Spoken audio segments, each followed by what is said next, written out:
go! The warm-up act is over. Let's bring in Melissa Etheridge, massive Chiefs fan. Melissa. Super Bowl champion, two-time Pro Bowler, and Trent Green. Trent Green, how you doing? Hey, what's going on, guys? And he picked it up! He picked it up! He's gonna score!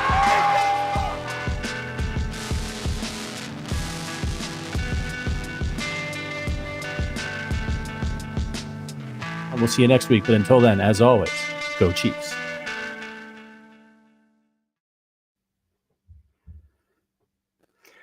Welcome in to the Intangibles, a new Arrowhead Addict podcast.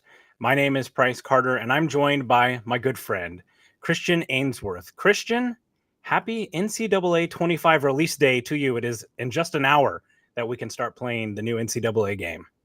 Well, that's awesome, dude. I didn't know you were practicing. Yeah, that's awesome, dude. Who are you? Holiday. I can't wait for the next one to come out. I haven't played it yet. Still kind of waiting to get all settled in back from my trip, but it looks amazing from everything I've seen. Who are you going to start your dynasty with?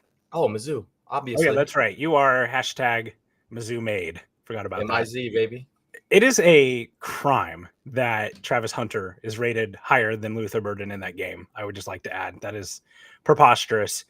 I'm not sure who I want to do mine with. I'll probably start with my Cornhuskers, Dylan Raiola.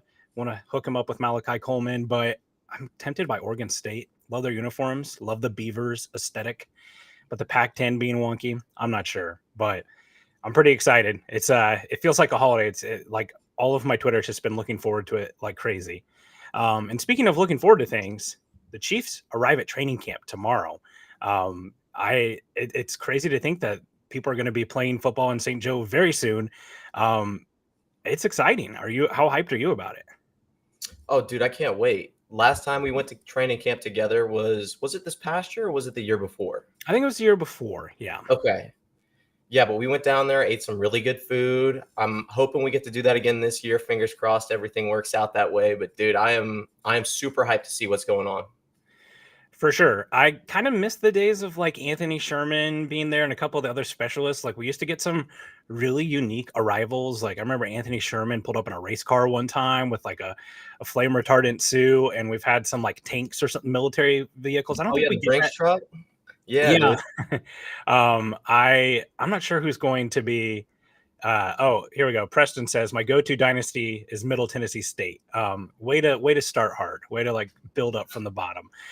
But yeah, I kind of miss those days of the fun arrivals. Now we just kind of get Crocs and pillows. But you know what? Like I'll take how the season ends versus how it begins for sure. Well, we've got some fun stuff to talk about today. Today we're going to continue our roster breakdown activity. We're going to be talking about the defense and ranking the players along the defense. And then we are going to get into 4 crucial questions that the Chiefs have to answer in order to win the Super Bowl, or three-peat the Super Bowl, I should say. Before we do that, though, however, Christian, I want to ask you, Travis Kelce is a pretty big deal, pretty popular. Here he's got a popular girlfriend. What do you think about his prop for receiving yards this year? 830 yards. Are you taking the over or the under on that? I mean, the obvious answer is the over, right? But I'll be a little cheeky here. I'll go under. I think he's probably going to rest a few games, take a few of those games off late season, get ready for the postseason run. Yeah, I think like the health is, and not even the health, but just do they choose to rest him snap-wise, and do they choose to rest him in a game? We heard how important that Chargers game was to his health, about getting right for the postseason, and that's really what this is all about. I think I might lean the over, though. I just think that space that's going to be created by Worthy and Hollywood Brown, I think he stands a chance at staying healthy this year. Hopefully something doesn't pop up. But no matter what, if you are looking to take the over or the under on that Travis Kelce prop bet, you're going to want to use FanDuel. And if you haven't downloaded the FanDuel app yet, you will definitely want to take advantage of this offer. New users who sign up through our link must deposit $10 and place a first wager on $5 of any live bet. If that bet wins, you will receive $200 in bonus bets straight into your account. This offer is only available if you sign up through our link. It is bit.ly/arrow150. You can find that link in the description below our stream, as well as scan the QR code on the screen to start signing up. Again, that is bit.ly/arrow150. Arrow 150. Offer is only available to new customers who are 21 plus and older and physically present in legal gambling states. Please remember to always gamble responsibly. Check the episode description for a link and full terms of the offer. All right, Christian. So we are diving back into these roster ratings. Got some good feedback, got some not great feedback about the offense. That's kind of how these things go. Everyone's going to see these players differently. But let's go ahead and real quick just review the categories. Do you want to kind of go over the categories again and what each category is and what they mean? Yeah, sure. So we have blue chip, which is obviously the top tier, cream of the crop, best players on the team. Above average starter, those are guys that you really don't want to lose, but you kind of can in the offseason, I guess. But they're really kind of the staple players of your team. Most of your team, if you're lucky, is going to be made up of above average starters. And then the next tier, average starters. So the defense is going to be really heavy in these two categories. These are guys that, have the potential maybe to move up, but haven't really shown everything that they need to be able to put in that next category. Then we have below average, which kind of self-explanatory there, and then quality depth. These are guys that you're not going to pay max contracts to. You're not going to give them a whole bunch of money. They're not going to be here long-term security type of players, but they are super important to how the defense runs and should have their spots saved on the roster. Right. And when we were looking at this last week, we got some feedback about Rashee Rice. And I think probably the biggest thing to remember when it comes to these categories is role. What is being asked of these players and how do they fill that role? For instance, a player can go from quality depth to replacement level player based upon the role. Nick Allegretti was a great example of this last year. You loved Nick Allegretti as quality depth. He was a great 6 offensive lineman. However, when you plug him in as the starting left guard in the Super Bowl, his role and his rating is going to change a little bit. So in the case of like Rashee Rice last year or last week, we talked about him being a adequate starter. And that's really just kind of what his role was at the time, as far as being asked to mainly be a yak threat. His role was fairly limited to where he was lining up and what he was doing. Talked about his expanding his role in the coming years and how easy it would be for him to move up. So with that being said, we're going to go ahead and take a look at the defense this week. Last week, we did offense and special teams. For those of you that are audio only, we'll read over the categories. And for those of you that are joining us on YouTube, you can follow along in the video here. So for the defensive blue chips, we only have 2. Defensive blue chips, we have Trent McDuffie and Chris Jones. I don't really think there's any debating that. Would you say, Christian? No, I mean, not really. You might have some, sportscasters that haven't really taken a deep dive into the Chiefs defense and say, well, Trent McDuffie, he was a first-round pick, blah, blah, blah, blah. But if you've watched him play, you have seen he is elite. He's going to be the highest paid player at his position, in the next couple of seasons. And, dude, all-star. Absolute all-star. Same with Chris Jones. Last year, whenever I did this activity, I did not have Trent McDuffie in this category. I had him as an above-average starter. And I think this year was definitely the big step forward for him. I think that some people would maybe debate the impact of a slot-only corner. I think this year is another huge opportunity for him with him moving outside.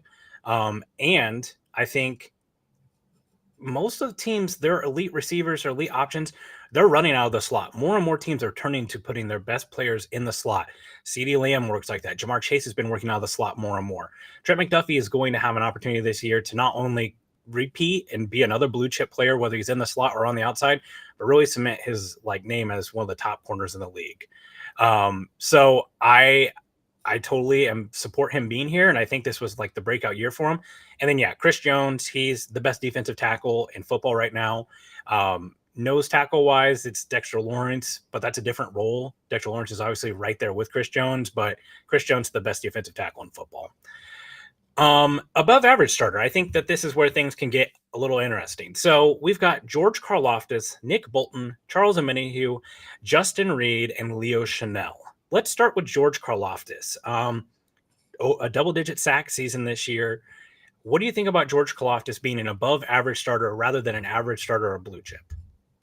So the reason I had him slated here and I really petitioned for him to be here was because he wins with power, and that's something that a lot of defensive ends can't do while being able to create pressure. So George Karlaftis, well, let's start here. The defensive end position, right? Anytime you have a defensive end, if you have a left tackle, you're going against the right tackle, they will all say it's much harder to win, much harder to beat a guy who wins with power. Now, George Karlaftis has that in spades.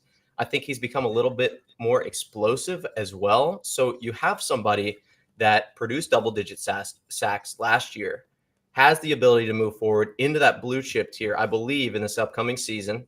And he's done a fantastic job so far. I mean, I don't see how you could really put him at the average starter or replacement level categories if you have a 10 sack plus season. Just doesn't really make sense to me.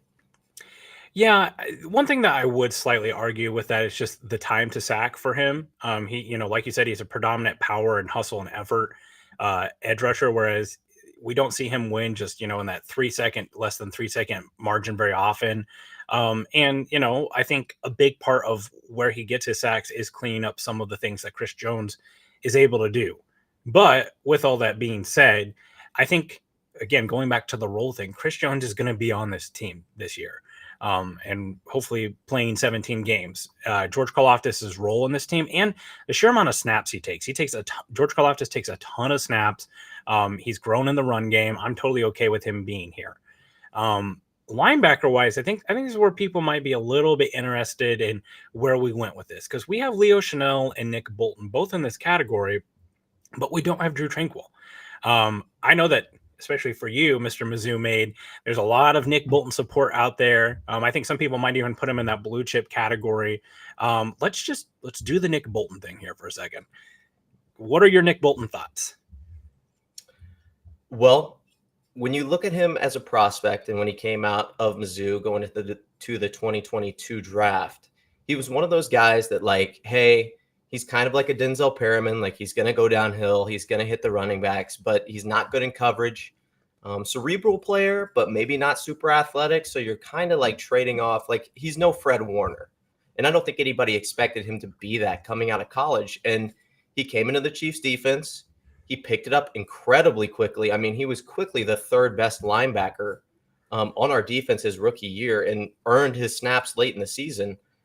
I think that he's still kind of can't get out there in coverage as much as you'd like for him to be, especially in a defense that's like primarily Tampa 2.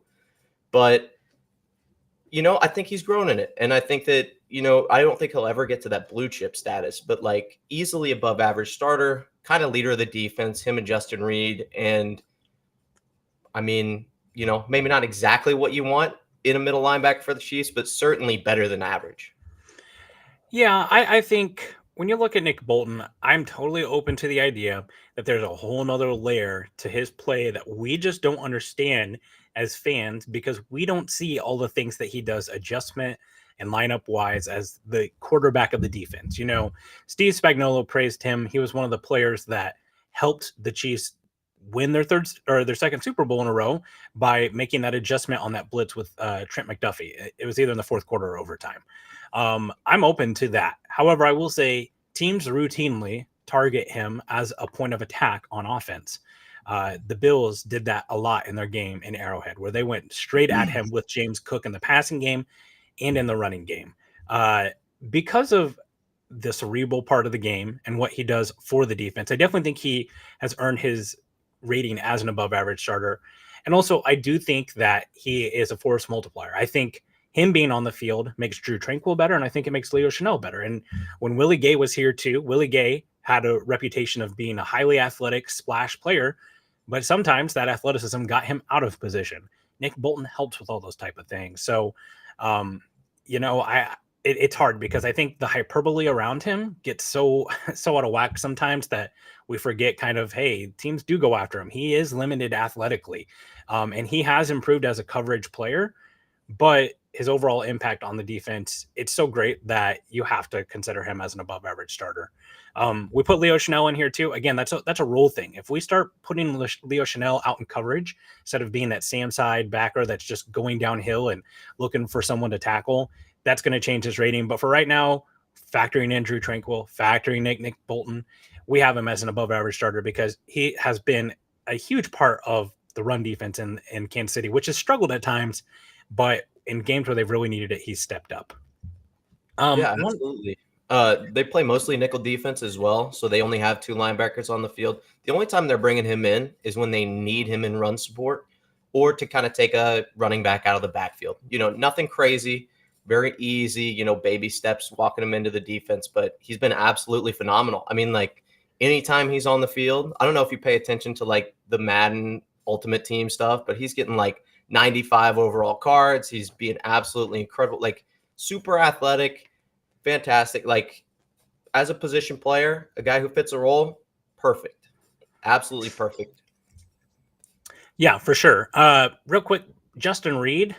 Justin Reed is a little bit of like a ball nowhere test. I feel like some people that really rag on him and the play he has, but what he does in the middle of the field, not just he does fill in and run support. He is a solid tackler as well, but he also makes the middle of the field a threat for teams to go over. If you're sending a wide receiver, a slot receiver, or a tight end, they are going to feel Justin Reed's impact literally at the point of attack with tackling. I think that what he does there and passes out in the flat, I think he's a huge part of how the defense has just become so much more explosive. This offseason, I've went back and watched all the 2019 playoff games, and it is just so easy to recognize the difference between the speed of the defense and screen passes and passes out to the flat. They are so much more explosive and downhill. And I think Justin Reed's a huge part of that. Oh, yeah. And think about the Super Bowl. Like, what was it? Donovan Smith comes over the middle of the field, catches like a mesh play, run to the outside. And who's the one ramming into him as hard as he can, blowing him up out of bounds? It's Justin Reed. I mean, like, that stuff might, that just counts as a tackle on the stat sheet. And it's not like something you're going to see on ESPN, but like that means something to a defense, if nothing other than to set the tone and, bring everybody together, get ready for a defensive stand. Like he's that guy. For sure. Pretty good. He's okay in coverage. You're probably not using him as like a downfield, cover Donovan Smith from the middle of the field out.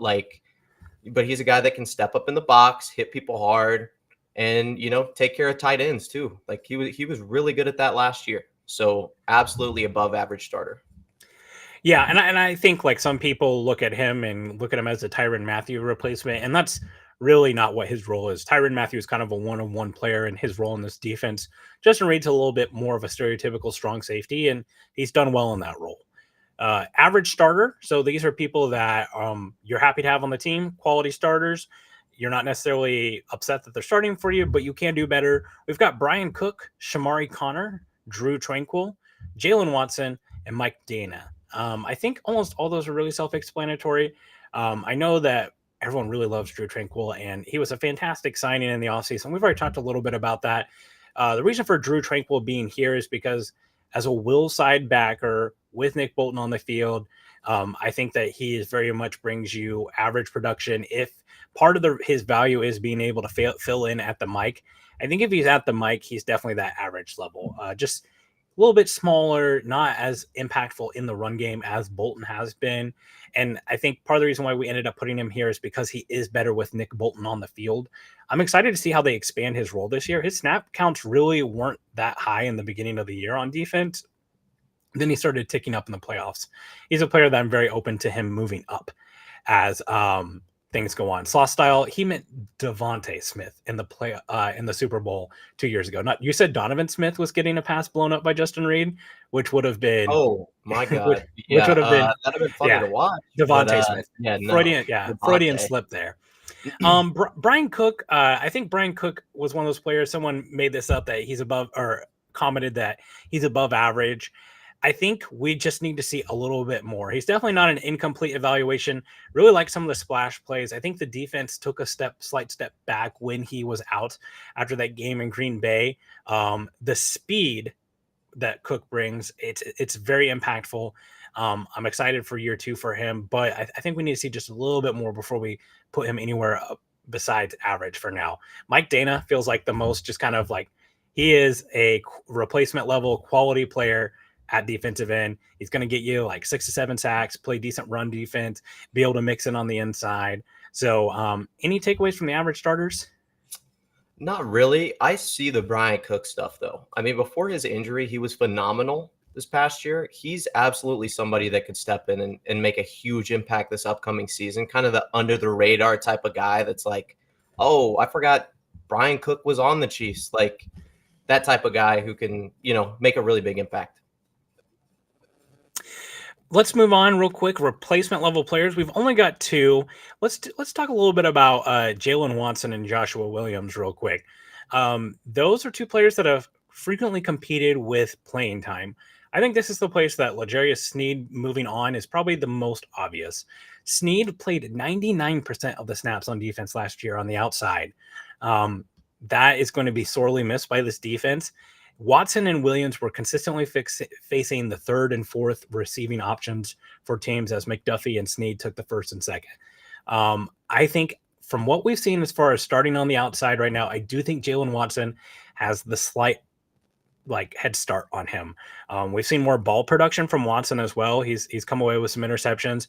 Williams has the more physical traits in the frame that I think the upside is higher, but Watson right now, as far as technique, I think he's a step ahead. Part of the reason why we have Williams as replacement levels, because right now, the way that we have things lined up is that Joshua Williams, Trent McDuffie are going to be starting on the outside and then mixing in on the inside with some Shamari Connor, or we might have McDuffie in the slot and Williams and Watson on the outside. However, if Joshua Williams is a starting outside corner, I think right now he needs to show a little bit more before we feel comfortable putting him as average. Yeah, and before we move on to Derek Nottie, where would you put Trent McDuffie? Because I really see him as that slot guy who I honestly think it's harder to be a slot than it is an outside cornerback in the NFL. Like, is he somebody that you say shadows the number one, or do you keep him in the slot and just say, I don't care who you put out there. Like they're not catching anything. Inside, outside, he's got you. And then just let Joshua Williams and Jalen Watson fight on the outside. Yeah, this is really tough. Our guy, Matt Verderam, has talked a lot about that. He thinks Shamari Connor is going to mix into the slot. He did that quite a bit as his playing time ticked up. It's tough. I'm a big fan of trying to keep players in a role that they feel is the best. We talked a little bit about how valuable the slot is and how many elite wide receivers run out of the slot almost exclusively at this point. I would almost rather keep Trent McDuffie in the slot and know that that's going to be best on best and an important role, and then try Williams and Watson on the outside. But also, I see the value with how many quality slot options they have. Nick Jones, it was someone I know that they were high on. He's pretty much a slot only guy. They've got Shamari Connor. I know that they like Jaden Hicks in the slot as well. It's going to be interesting to see. I'm not sure that there's a 100% perfect answer. I'm not sure about him shadowing the number one option, though, just because of the size limitations. I think that they show up sometimes, especially if he's playing against some of the bigger guys. I feel good with him going against, like Jamar Chase, who's 6 foot. But if he's going up against a bigger framed wide receiver, I think that's where his limitations show.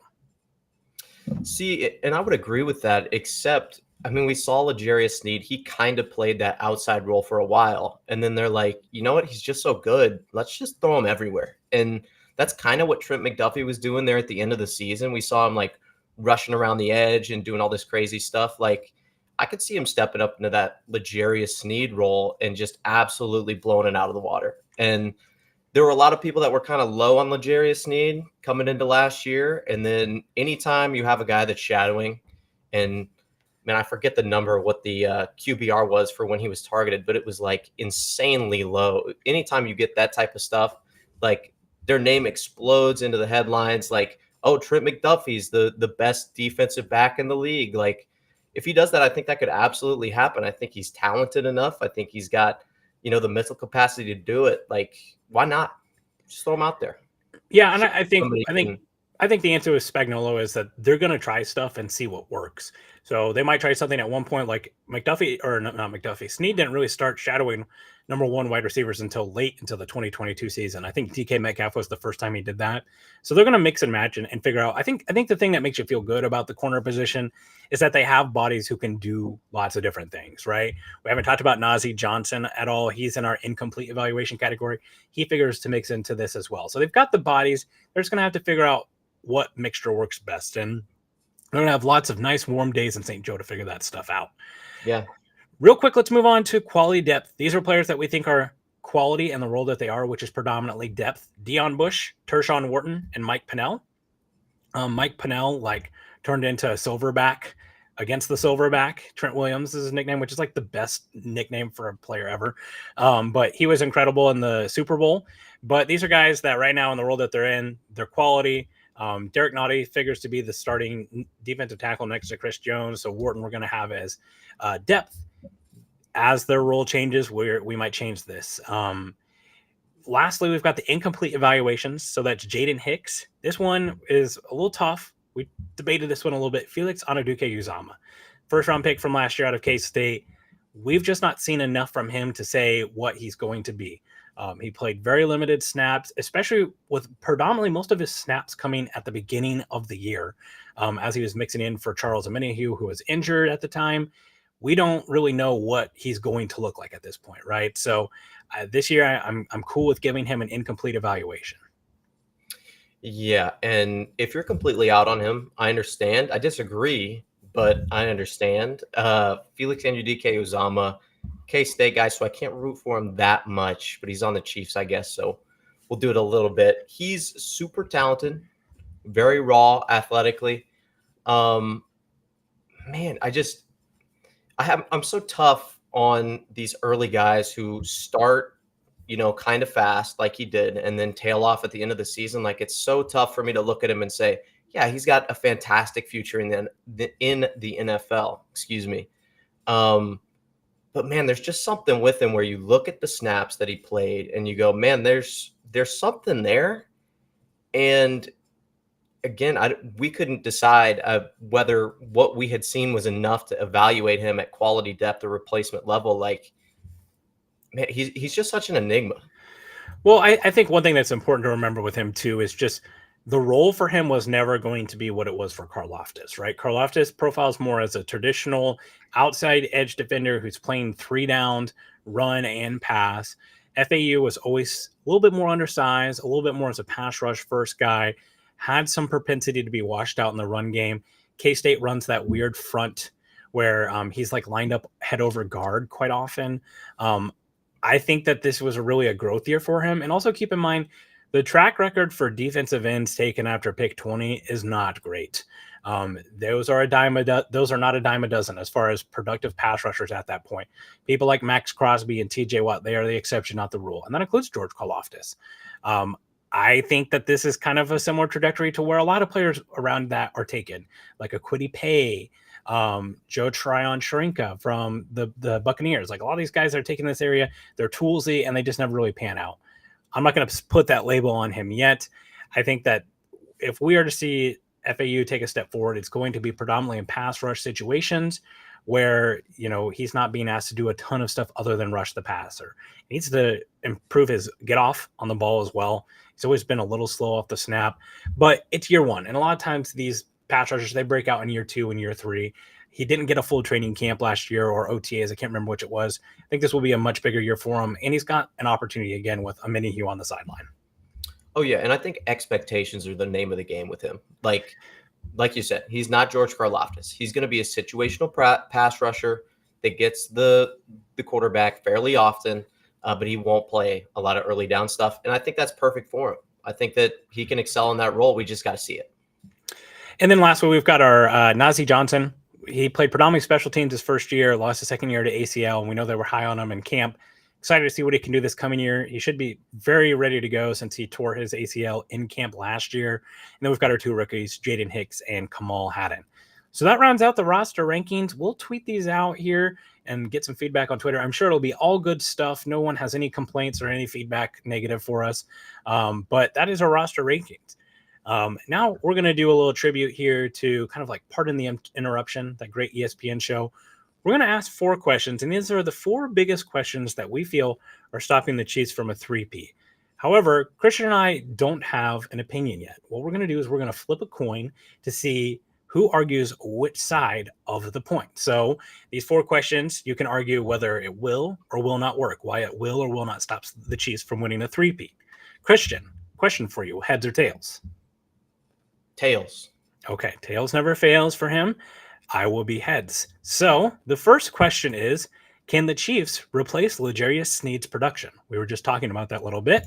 So I'm going to flip the coin here, and you're going to call which side you want to. So either they can or cannot.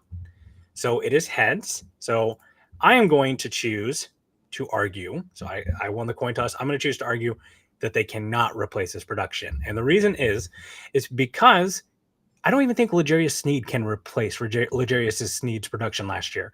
That was a 1-of-1 year for him. Looking back at what he's produced over the last couple of years, as far as the player he's been, I don't think that he's going to be that in Tennessee. His ability to shut down number one wide receivers was elite. I don't think that the Chiefs would be able to rely on that from him next year. He allowed a 51% passer rating when he was targeted and 0 touchdowns. Those are just crazy numbers. I already mentioned he played 99% of the defensive snaps.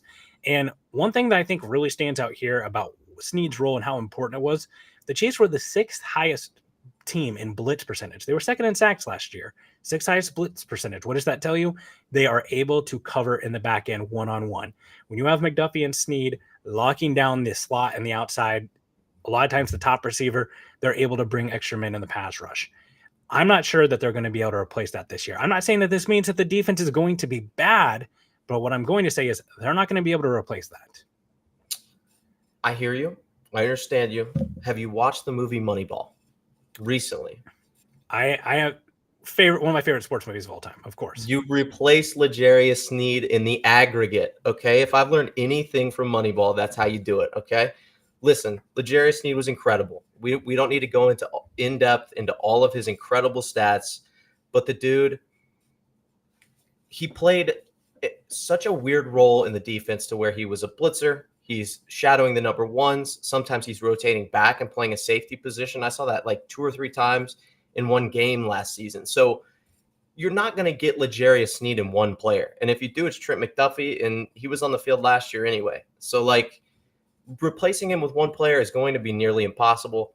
However, Watson and Williams, I think, can come in. They can do a little bit of everything that he was good at, and the defense is going to stabilize. I think that the Chiefs defense, I don't think it'll be as elite as it was last year, but you have 2 guys that have had time in the system. Dave Merritt's an incredible defensive back coach. Like, give them time. They'll come in. What do you think this looks like if Trent McDuffie is going up against, we'll use some examples here. What do you think this looks like if Trent McDuffie is going up against Brandon Ayuk instead of Deebo Samuel? How do you think this looks if he's going up against Tyreek Hill instead of Jalen Waddle? If he's going up against the ones instead of the twos? Because that was part of Sneed's role, right? He was going up against the ones, so then McDuffie got to dominate the twos. I think it depends. I think that if you put Brandon Ayuk outside against Trent McDuffie, he gets to use that sideline to his advantage. Like, I think he'll be perfectly fine. Now, you put him in the slot and where he primarily was, I think that's another place where he's going to excel. Like, he's going to get got. That's just what happens in the NFL. You're never going to lock Brandon Ayuk down unless you're Darrelle Revis in his prime. But I think that he can provide a lot of what he provided and maybe a little bit more in some different areas. Like, he might not be as good of a blitzer, but so what? We got Leo Chanel, who has another year in the defense. Like, we have Jaden Hicks, who might be able to come off the edge and rotate in at that, 3rd safety spot for our dime packages. Like, they'll be fine. Yeah, I think the thing that just concerns me is I loved Williams and Watson as the 3rd and 4th lines of defense, right? If it's Jalen Watson on Juwan Jennings or, pick any team that their 3rd or 4th option, you really like that matchup. What concerns me is just what does it look like when Joshua Williams is on Deebo Samuel? What does it look like when Jalen Watson is asked to defend, Jacoby Myers instead of the 3rd or 4th option for the Raiders? Everyone takes a step up, right? That's like one of the things about depth. Whenever you lose the person at the top of your depth, the next players, they take a step up. They've got to up their level of commitment and ability to perform against the top level. So it's going to be interesting to see. Next question here. I don't know. We need like a point system or something like PTI. Someone can decide. Maybe producer Richard can be our deciding factor. Is the tackle, so our next obstacle is the tackle play good enough to be a top offense? Yes or no? I'll flip a coin again. Christians is tails. I am heads. It's tails. Christians, would you like to say the tackle play is or is not good enough to win a Super Bowl, to be a top offense? To be a top offense. Okay, that's an important delineation. I will say no. I'm going to go with no. Okay. Why do you think that is? Well, it's got to be because of the youngsters. I mean, listen, what is it? Only 2 teams have won a Super Bowl with a rookie at left tackle. Like, you're not exactly beating the odds there with Kingsley Suamataia, or which I'm hoping is the best case scenario is Wanya Morris stepping in there at left tackle. Like, these are guys that Wanya, I think, showed a little bit last year. I think he was a clear downgrade over Donovan Smith, not Devontae Smith, as I misspoke earlier. But like, dude, what's best case scenario for these left tackle prospects that we have? Like Kingsley Suamataia, super raw, super athletic, definitely showed out when he was on the field. But like, dude, or is that who we really want protecting Mahomes' blind side? Like, I'm not sure that the offense can reach the pinnacle of what it was, or even, come close to that with somebody who can't be relied on at left tackle. Here's what I'll say. Here's the reason why I think it is. One, we've already seen it win a Super Bowl with a pretty porous offense for the Chiefs standards, with pretty low ceiling tackle play. Juwan Taylor was brutal last year because of the penalties. And he was all right without the penalties. Donovan Smith, if anything, was, how do we want to describe Donovan Smith? A top 20 tackle in the league, maybe, at left tackle. If we were factoring in right tackles, he's much closer to like 40. I just don't feel like it's going to be that hard for Suamataia or Wanya Morris to provide that. Just like you said before, in the aggregate, I think that Juwan Taylor is going to be better this year because he has a full year to clean up some of the issues that were going on. A lot of those things were technique, things that just require lots of reps, something they don't get a lot of in the during the season in practice. And I think that it's basically impossible for Juwan Taylor to have as many penalties as he had last year. I don't know. They do play the opening game again. I think Collinsworth will be on the call. We'll see. maybe they find something new with him. But I feel like we're going to get better play from Juwan Taylor, almost because he's regressing to the positive, which can happen. And I think now that you're in the system, all those type of things, I think you're still going to get well above average to elite play on the interior, which is probably the most important spot for pass rush, right? Not in the face. Mahomes is elite at mitigating pressure around from the edge. He's going to be able to escape those pockets. And then with Suamataia and Wanya Morris, you've got enough floor there that you've got some traits, you've got some tools that they can be basically what Donovan Smith was. The only thing I will give you is if Juwan Taylor does not take a step up, it's scary, right? And I still wouldn't be surprised if Donovan Smith is on this team when they play against the Ravens week 1. He's not answered his phone yet for a team. I don't think that he's playing a ton of training camp. I'm not going to be mad if he's back because I think that just makes the roster overall better. But I do believe in Suamataia. The one concern I have, only 201 true pass sets at BYU this year at left tackle. For reference, Houston's Patrick Paul, who went ahead of Suamataia, played in a different style of offense, had over 400 true pass sets. So those are non-RPO or run plays. So that's something that's going to have to work at. But I think that they've got the pieces here, factoring in what Patrick Mahomes can do against the rush and the interior. So what's best case scenario then, Juwan Taylor? Where are you placing him? Like in the tackle list? Yeah. He's obviously not blue chip, right? I think we can go out on a limb and say he's not going to be an above average starter who is good against, like, he has the agility, the speed rushers to mitigate them, a little bit susceptible to power. And, maybe we're talking about 8 penalties instead of like 23 or 10 penalties. And you're getting like think Eric Fisher, but for the right side, right? Eric Fisher wasn't elite on the left side. He was good. You had elite right tackle play, and that's what made them so special with Mitchell Schwartz. But that's kind of what I'm thinking for Taylor. Okay. Well, so like top 15, maybe at the right tackle. Yeah, 15 to 20. And keep in mind, that's not what they're paying for. So like we can debate the contract too. But as far as is it good enough to be an elite offense? I think so, especially whenever you factor in one of the biggest things about pressure is getting players who can separate quickly. Guess what the Chiefs have? They have guys who can separate quickly instead of being blanketed by people like Sky Moore was. Oh, and I think the wide receivers are going to help out a little bit with that. But I think it starts with the offensive line. We might see, Juwan Taylor take that next step, but it's yet to be seen. Okay, so let's go to the next question. This kind of filters into our next question. Well, are the weapons good enough to stretch the field? So are the weapons good enough to really make this offense more vertical? The coin is telling us it is heads, and I'm going to argue that they are. Last year, I think the big thing when you talk about why these weapons will be good is because of how poor they were last year. I know that's a weird thing to say, but the only direction is up. Last year, Patrick Mahomes, among quarterbacks with 20 attempts over 20 yards, Mahomes ranked dead last in passer rating with a 34.1 passer rating. He went 18 for 63 with 624 yards, 1 touchdown, and 6 interceptions. That is so bad. It was absolutely brutal down the field. His net yards per attempt, so that considers sacks and turnovers, for his career is 7.64. So 7.64 net yards per attempt in 2023, that number dropped over 1.5 yard to 6.26. So he was absolutely brutal down the field last year.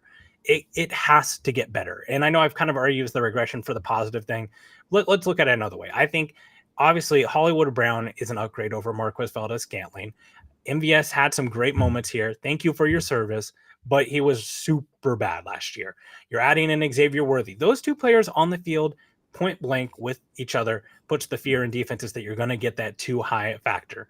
Then you've also got Rashee Rice, who had shown some progression down the field as the year went on. Obviously, I know that we're still up in the air with the suspension there. You still have Travis Kelce, who I think will be a better version of himself with those players added. And you still have Justin Watson, who's a really good option down the field, especially in his role as a wide receiver 4 or 5. I think McCole Hardman being back helps too. That's a lot of speed to put on the field. I think that they have the ability to stretch the field much better this year, especially when you factor in not just the speed, but the reliability of these players tracking the ball. Xavier Worthy, really strong ball tracker down the field. Hollywood Brown, that's one of the skills that he excels at. That's something. Marquez Valdez-Scantling didn't just get slow magically last year. That wasn't the issue. It's the fact that he couldn't track the ball and be in the right place or make the catch. With all those things combined, this offense certainly has the tools needed to stretch the field. Okay, in the regular season or the postseason? You're saying for the entire season? Certainly, it's different with better defenses, better pass rushes. We'll just go for the season as a whole, regular and post. So the only reason I ask is because MVS actually performed above his expected in the postseason. He's done that for the past couple of years when he's been on this team. Like, he went for, 115 against the Bengals? Like, he made the game-winning catch against the Ravens. Like, this is a guy who, I'm not going to say he was elite by any means. I could argue that the Chiefs might win 2 more games and had home field advantage throughout the playoffs if he was halfway decent. He dropped a game-winning pass against the Eagles, and if he didn't just plop on the ground against the Packers and actually go up for that ball when he got absolutely harassed by the defensive back there, they probably would have been in a position to win that game too. Now, it doesn't mean they're going to win them, but my point is that, like, he's kind of like the arsonist that puts out his own fire, right? Like, MVS is like, oh, hey, look how great I am. We did it on the road against the Ravens. It's like, well, we didn't have to be on the road against the Ravens if you just catch the damn ball. Yeah, but almost certainly we would have had to play the Ravens, correct? I mean, like, they were an incredible team. But in Baltimore, like, how obviously we can't really argue with the results here, right? Because, like, they did end up winning. But it's also worth mentioning that the regular season of the Chiefs last year was, like, brutal, and part of that was wide receiver play, right? And we're not even talking about Kadarius Toney, who literally handed games to other teams. Okay, yeah. Well, he's still on the roster. MVS is not. We still have Sky Moore. These are guys that I would imagine are going to play significant snaps in the offense. You can say what you want about Kadarius Toney and Sky Moore. If Sky Moore and Kadarius Toney are playing significant snaps in the offense, we have big problems. Like, given the investment. Here's the thing, though. That's Andy Reid's specialty right now. Like, Daniel Sorensen and Ben Neiman weren't supposed to be playing big snaps for the defense either. We kept them on the field, and that wasn't because they were the best players or had the highest upside. It's because they knew what Spags and what Andy Reid wanted to accomplish. And Kadarius Toney and Sky Moore are going to see snaps. They are going to see snaps. I don't agree with it.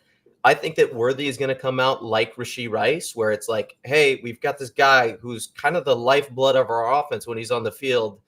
We see him play some more? And Andy Reid is like, nope, he's got to work in. We want to save him for the playoffs. And I think the weapons might be good enough. I just don't know if it's going to happen.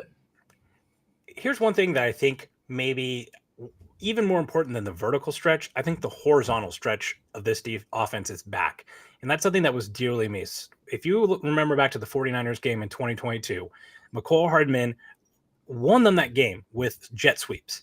And I know, like, Sterling and I had an argument whenever they drafted Xavier Worthy about how, like, oh, why would you draft a guy for jet sweeps? Horizontal stretch is so important for this offense in the red zone, particularly. They've got guys now that teams fear them. Whenever they come across the field to get the ball as a jet sweep action or a toss play or whatever, defenders have to hesitate. And when you hesitate in the NFL, you lose. That slight step that you have to take to prevent them, that's huge. And I think that horizontal stretch is a big part of it too. I know we said vertical, but I think the weapons here, they are able to stretch the field and make defenders defend every blade of grass. And that was the thing that was so important with Tyreek Hill. These aren't Tyreek Hill. We know they're not. This isn't prime Travis Kelce anymore. But I think they've got enough to do it. Okay. I mean, I could definitely see it happening. I love Xavier Worthy. Didn't love him coming out. But as I got into his tape a little bit more, I really started to see where Andy Reid might use him. I think that he could be used to stretch the field. The contested catch rate, though, is just an issue for me. Like, yeah, but when do the Chiefs throw contested catches? I mean, they throw like down the field. That's what MVS was there for, and he didn't catch any of them. But at least he was there. You know what I mean? In position to make the play. If MVS got his hands above his head, I swear that man did not know his hands went above his head. But that's, I mean, like, I don't know. Go back, watch I tweeted out a video a couple of months ago about Xavier Worthy and every pass that was just a terrible overthrow from Texas quarterback play, predominantly Quinn Ewers. Like, I think that you're right about Worthy. Here's my thing. Let's not have contested catches situations. Let's just be open down the field. And those are the traits that Worthy and Brown have. And I understand the other guys get paid too. I do get that, but that's not a skill set that I feel like the Chiefs are just really lacking, the contested catch guy. It's just not one that they've really used. And I will also bring exhibit number 10 to the table of Jared Wiley. I think Jared Wiley, he's not going to have this massive season. I'm not expecting, 600 or 700 yards, but I'm expecting 150 or 200 yards, and him running up the seam as the third or fourth option in a play. That's what he did well at TCU. And I think it's what he can do well here. And I think he just has to be like 2022 Jordy Fortson. And again, that's around that 200 yard mark. And I think he's capable of that. I think that's just another element of stretch that they have. Okay. Right. Things are getting heated. Yeah. Things are getting heated. Last one here. Last obstacle. Can the Chiefs defense remain elite? I will preface this by saying, like, elite. What are we thinking elite? Are we thinking like top 5, top 10? Yeah, top 5. Top 5. So we're going to flip a coin here. See, Chiefs defense, will it remain elite? Will it remain top 5? It is tails. Christians, it's your call. I'm going to say yes. And I'm going to say yes for a few reasons. I think that, like I was saying early, we can replace L'Jarius Sneed in the aggregate. I think we have the players. I think we have the coaching, which I think might be even more important than the players, to make that happen. I mean, we've seen it happen before. L'Jarius Sneed was a nobody. He was a 7th-round pick, got drafted, came here, played incredible. I think he was a 5th round, actually. So, but played incredible. We coached him up. He became that elite guy. Now, he played safety. He played cornerback in college. We focused him at cornerback. We got him there. Dave Merritt, all-star. Wouldn't trade him for the world. Okay, now we get into the Joshua Williams and the Jalen Watson stuff, where it's like, hey, we've got this guy, Jalen Watson, that's shown promise. I mean, him in that Chargers game a few years ago, he was an absolute stud. Took that 100-yard interception all the way back to ice the game. He's a guy that has talent. He has all the tangibles that are required for you to be an elite cornerback in the league. And he's got, 3 years in the system now? Like, he's going to be an all-star. Not only that, but Najee Johnson coming back. I know we talk about him every offseason, and it kind of gets, get tired of belaboring the point here of he's this guy that could come in and make a difference. Well, he can. Like, the coaches, Andy Reid absolutely loves him. Steve Spagnuolo loves him.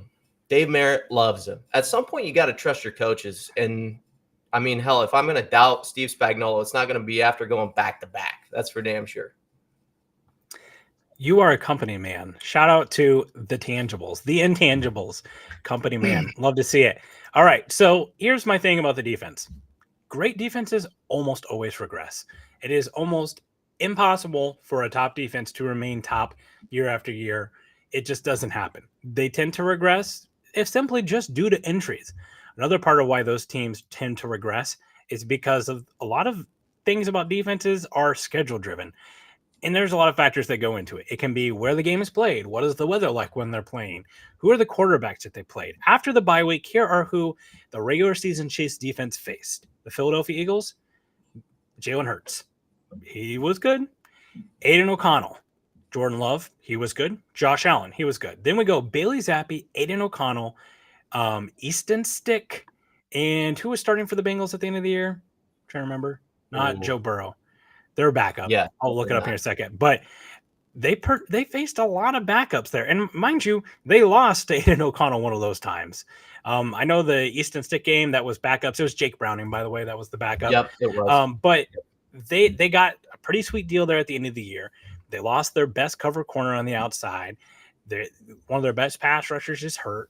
I think that all those things are going to factor in. And also, I think that like the teams, they now know a little bit more of what this defense wants to do. They've seen another year of it. I understand that they've got some players that they like to get in.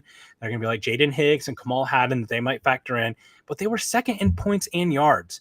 And one of the biggest things why I don't think that this defense is going to necessarily remain elite is because they did all that last year with a negative 11 point differential or turnover differential. This defense does not take the ball away. Trent McDuffie has 0 career interceptions. Maybe he takes a step forward and gets one, but this defense has not been particularly great at taking away the ball.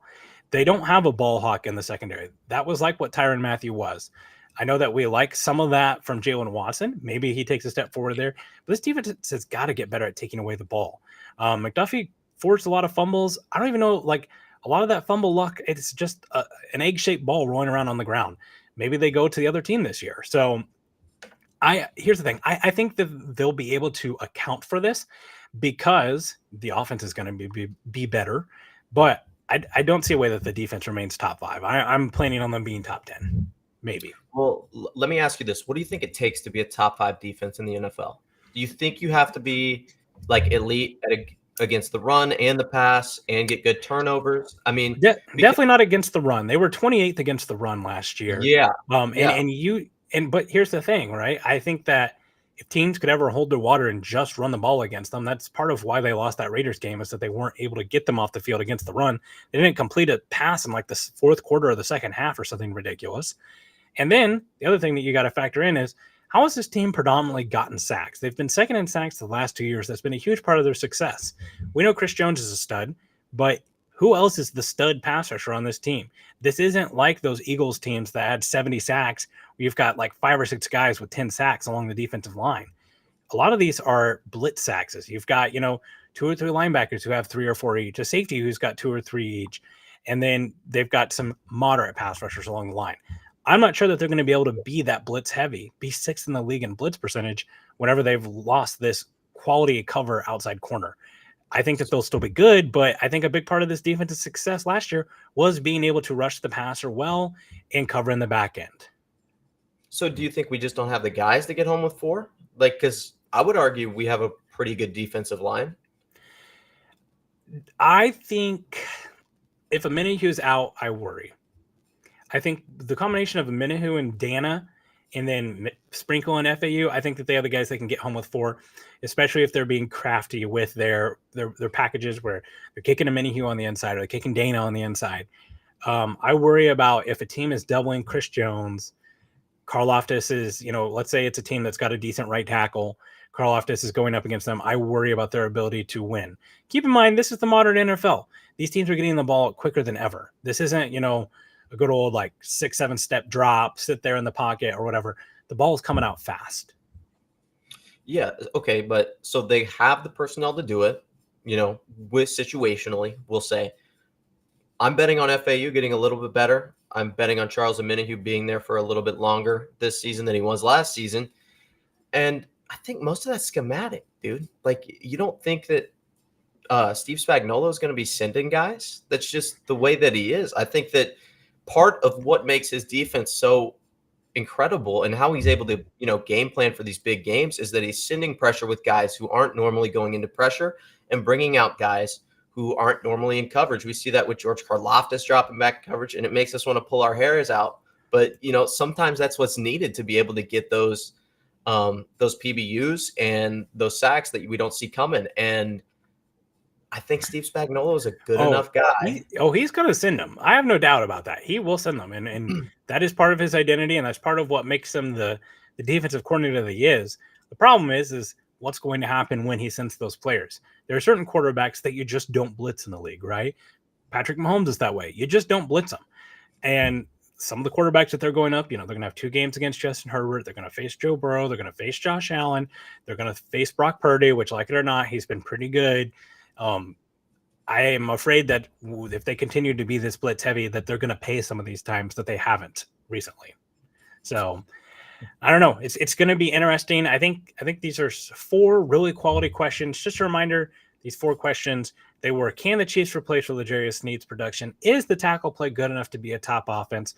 Are the weapons good enough to stretch the field? And can the Chiefs defense remain elite?